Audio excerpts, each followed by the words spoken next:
இன்று சட்டசபையில் ஊரக வேலைவாய்ப்பு திட்டம் தொடர்பாக மு.க. ஸ்டாலின் அவர்களால் தீர்மானம் நிறைவேற்றப்பட்டது. தேசிய ஊரக வேலைவாய்ப்பு திட்டம் பழைய மகாத்மா காந்தி பெயரிலேயே தொடர வேண்டும் மற்றும் பழைய நிதி பங்களிப்பு போல புதிய திட்டம் திருத்தப்பட வேண்டும். புதிய திட்டத்தின்படி மத்திய அரசு 60%, மாநில அரசு 40% பங்களிக்கிறது.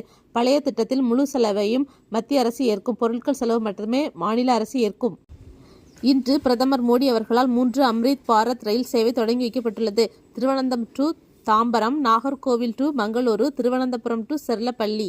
2025ஆம் ஆண்டின் உலக அளவில் அதிக நெரிசலான நகரங்களின் பட்டியலில் இடம்பெற்றுள்ள இந்திய நகரங்கள் எத்தனை?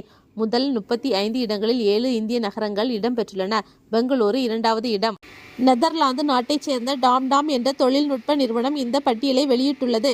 உலகின் பழமையான குகை ஓவியம் கண்டுபிடிக்கப்பட்ட இடம் இந்தோனேசியாவின் கடற்கரையில் உள்ள முனா தீவில் உள்ள ஒரு குகையில் சிவப்பு நிற கை ஓவியம். நேதாஜி சுபாஷ் சந்திரபோஸ் அவர்களின் பிறந்த தினமான ஜனவரி 23, 2021ஆம் ஆண்டு முதல் ஒவ்வொரு ஆண்டும் பராக்கிரம திவாஸ் என கொண்டாடப்படுகிறது.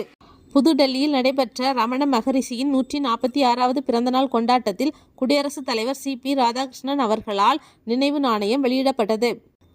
12வது சர்வதேச குழந்தைகள் திரைப்பட விழா எங்கு நடைபெறுகிறது? கொல்கத்தாவில் ஜனவரி 23 முதல் 29 வரை நடைபெறுகிறது. 77வது குடியரசு தின விழாவில் இடம்பெறும் ஆயுஷ் அமைச்சக அலங்கார ஊர்தியின் கருப்பொருள் என்ன? ஆயுஷின் தந்திரம், ஆரோக்கியத்தின் மந்திரம்.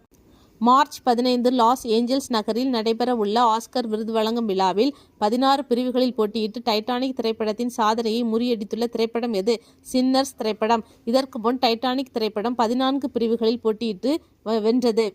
சேலம் அரசு பொறியியல் கல்லூரி மாணவ மாணவியர் ஒன்றிணைந்து 7 மணி நேரத்தில் 8,16,000 கைரேகை மூலம் அம்பேத்கர் உருவப்படத்தை வரைந்து சாதனை படைத்தனர்.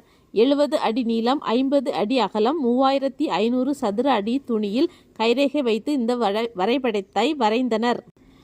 அமெரிக்கா முன்மொழிந்த காசா அமைதி வாரிய தொடக்க விழாவில் எங்கு நடைபெற்றது? சுவிட்சர்லாந்தின் டாவோஸ் நகரில் நடைபெறும் உலக பொருளாதார மாநாட்டில். இதில் பாகிஸ்தான், சவுதி அரேபியா உள்ளிட்ட 20க்கும் மேற்பட்ட நாடுகள் உறுப்பினராகினர். நம்பியோவின் உலகளாவிய பாதுகாப்பான தரவரிசை பட்டியலில் தொடர்ந்து 10வது ஆண்டாக உலகின் பாதுகாப்பான நகரம் என எந்த நகரம் அறிவிக்கப்பட்டுள்ளது? அபுதாபி.